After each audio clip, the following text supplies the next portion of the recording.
ఈరోజు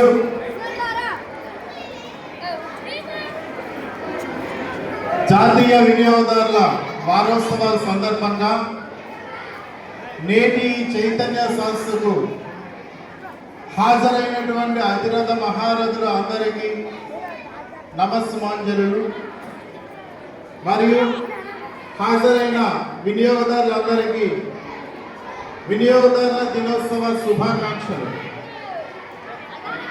ఈరోజు మనం ఇక్కడ కూర్చున్నామంటే మనందరం కూడా వినియోగదారులు.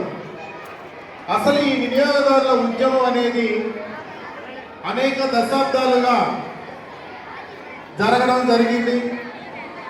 తదుపరి ఈ నవీన ప్రపంచంలో అమెరికాలో వినియోగదారుల ఉద్యమానికి నాంది ప్రస్తావన అనేది ఏర్పడింది. అమెరికాలో రాల్ఫ్ నాడార్ అనే వ్యక్తి తన వ్యాపార సంస్థలు కొన్ని స్వచ్ఛంద సంస్థలు నడుపుతూ ఉండేవాడు. ఆ స్వచ్ఛంద సంస్థలు నడపడానికి తన కార్యకలాపాలు జరుపుకోవడానికి జనరల్ మోటార్స్ అనేటటువంటి ఒక దిగ్గజ సంస్థ వద్ద ఒక కారుని కొంటాడు. ఆ కారు కొద్ది రోజులకి పాడవుతుంది. పాడవడం వల్ల ఆ జనరల్ మోటార్స్ కంపెనీ వద్దకు వెళ్ళి అడుగుతాడు, నేను అత్యధికమైనటువంటి డబ్బుని వెచ్చించి మీ కంపెనీ వద్ద ఒక కారును కొన్నాను, ఈ కారు కొద్ది నెలల్లోనే పాడైపోయింది అన్న ఉద్దేశంతో వాళ్ళని అడుగుతాడు. అడిగేటప్పుడు వాళ్ళు సస్యమిరా అంటారు, నాకు కొత్త కారుని ఇవ్వండి, లేదు అంటే ఈ కారుని పూర్తి స్థాయిలో రిపేర్ చేస్తామండి అని రాల్ఫ్ నాడార్ అనే వ్యక్తి అడుగుతాడు. అడిగితే ఆ కంపెనీ వాళ్ళు ఒప్పుకోరు. వెంటనే తను అమెరికాలో వినియోగదారుల ఉద్యమాన్ని ప్రారంభిస్తే దేశవ్యాప్తంగా ఈ ఉద్యమం అనేది ఉధృతమై అప్పటి చట్టసభల్లో ఈ వినియోగదారుల ఉద్యమం కోసం చర్చ జరుగుతుంది. అప్పటికి అమెరికా అధ్యక్షుడైనటువంటి జాన్ ఎఫ్ కెనడీ అనేటటువంటి వ్యక్తి ఈ వినియోగదారుల ఉద్యమాన్ని గుర్తించి వినియోగదారుల రక్షణకై చట్టసభల్లో 1962 మార్చి 15న ఆమోదం తెలుపుతారు. అప్పటి నుంచి ఇప్పటి వరకు మనం ప్రపంచ వినియోగదారుల దినోత్సవాన్ని మార్చి 15 నుంచి మనం నిరంతరాయంగా జరుపుకుంటూ వస్తున్నాం. తర్వాత ఐక్యరాజ్య సమితి ప్రపంచ దేశాల్లో అన్ని దేశాల్లో కూడా వినియోగదారుల చట్టాలు ప్రవేశపెట్టాలి అన్న ఉద్దేశంతో అన్ని దేశాలకు సమాచారం ఇస్తే భారతదేశంలో 1986 డిసెంబర్ 24న అప్పటి మన పార్లమెంట్లో ఇందిరాగాంధీ ప్రధానమంత్రి సమయంలో భారతదేశంలో 7 రక్షణ హక్కులపై 7 హక్కులపై చట్టం అనేది తయారు చేయడం జరిగింది.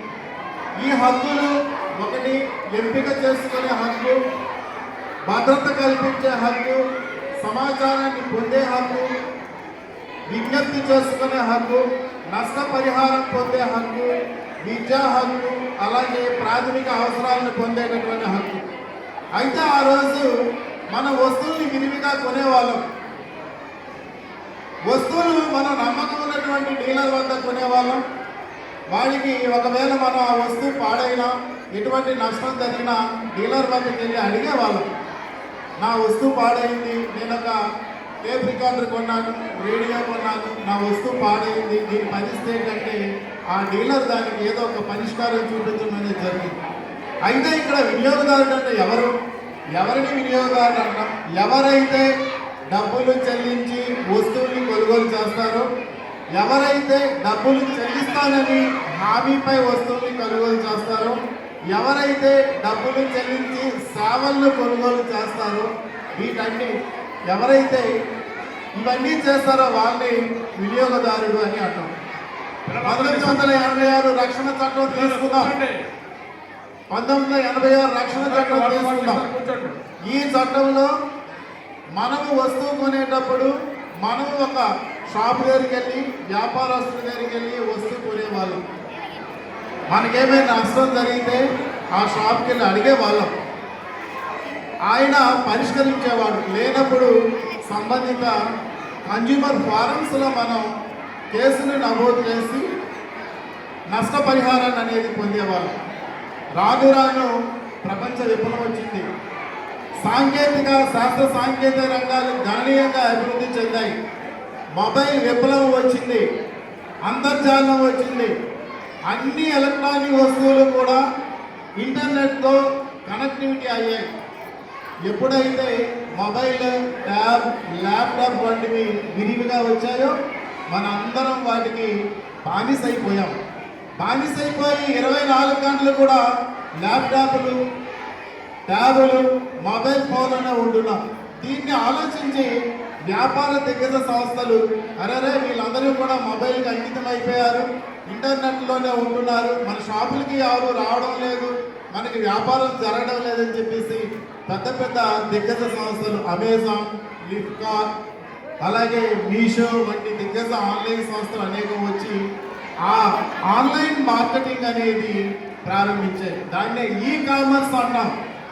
ఈ వాణిజ్యం, ఎలక్ట్రానిక్ వాణిజ్యం అనేది అభివృద్ధి చెందింది. ఏంటి ఈ కామర్స్ అంటే? ఆన్లైన్లోనే మనం డబ్బులు చెల్లించి వస్తువులు కొనుగోలు చేయడం, ఆన్లైన్లోనే మనం మన డబ్బుల్ని వేరే వాళ్ళకి పంపిణీ చేయడం, వేరే వాళ్ళ దగ్గర నుంచి డబ్బులు మనం దిగుమతి చేసుకోవడం, ఇవన్నీ కూడా ఆన్లైన్లోనే అయ్యాయి. అయితే మరి ఇప్పుడు ఆన్లైన్లో కొనుగోలు చేసేటప్పుడు ఎవరి దగ్గర వస్తువు కొంటున్నాం, ఎవరు అమ్ముతున్నారు మనకి పూర్తిగా తెలియదు.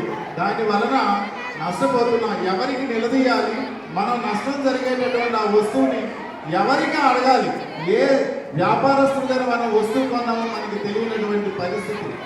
అందుకే 2019లో ప్రస్తుతం ఉన్నటువంటి నరేంద్ర మోడీ ప్రభుత్వం 1986 చట్టము స్థానంలో 2019 హక్కుల చట్టం కొత్తగా తీసుకొచ్చింది.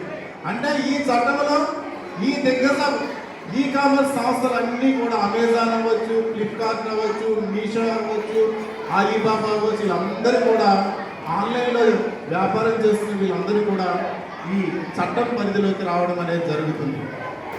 ఇంకా ఈ వ్యాపార సంస్థలు మనం మొబైల్స్లో యూట్యూబ్లు, ఫేస్బుక్లు ఇవన్నీ చూస్తున్నామని ఇప్పుడు కొత్తగా ఏం చేస్తున్నారు, ఈ సంస్థలన్నీ కూడా ప్రత్యేక యాప్ల్లోనే కాకుండా మనం చూస్తున్నటువంటి యూట్యూబ్లో అడ్వర్టైజ్మెంట్లు సడన్గా పెడుతున్నారు. మనం యూట్యూబ్ చూస్తున్నాం, ఫేస్బుక్ చూస్తున్నాం, లేదంటే రకరకాల చూస్తున్నాం. చూసేటప్పుడు ఏం చేస్తున్నారు వాళ్ళు, సడన్గా మనం చూస్తున్న దాంట్లో ఒక అడ్వర్టైజ్మెంట్ వస్తుంది.